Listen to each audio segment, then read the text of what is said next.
In the heart of the savannah, where the sun paints fire upon the horizon, a lion walked alone. Once a leader, once a protector, now just a shadow among whispers. He had lost his pride, not to another predator, but to his own pride, the one that lives inside us all.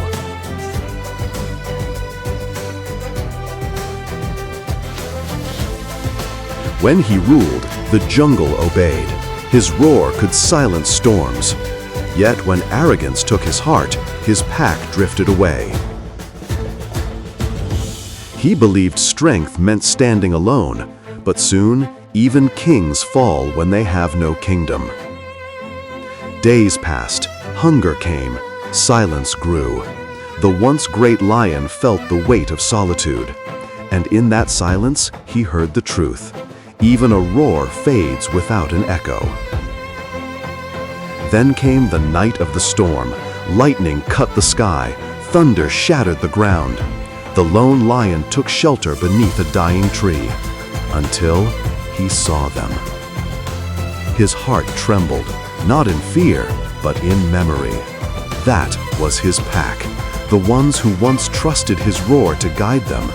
Without thought, he ran, not as a king, but as a brother. Together, they fought, not for dominance, but for each other.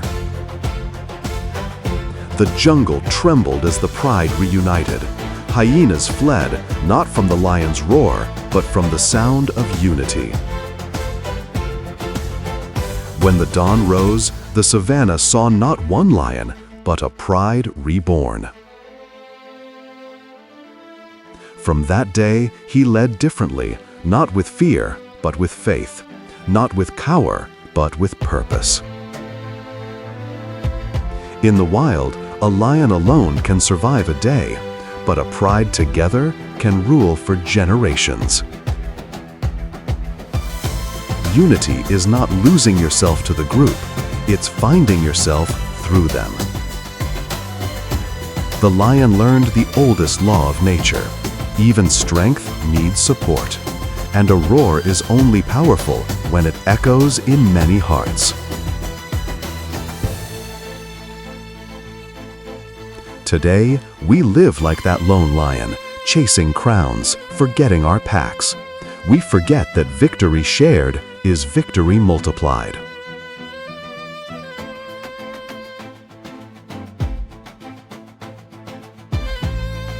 When we stand together, at home, at work, in spirit, we are unstoppable.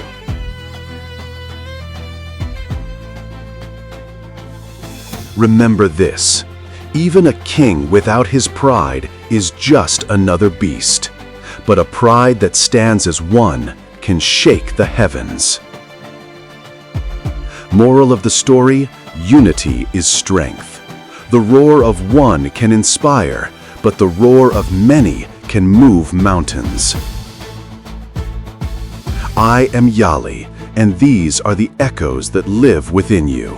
Until the next story, keep your fire alive.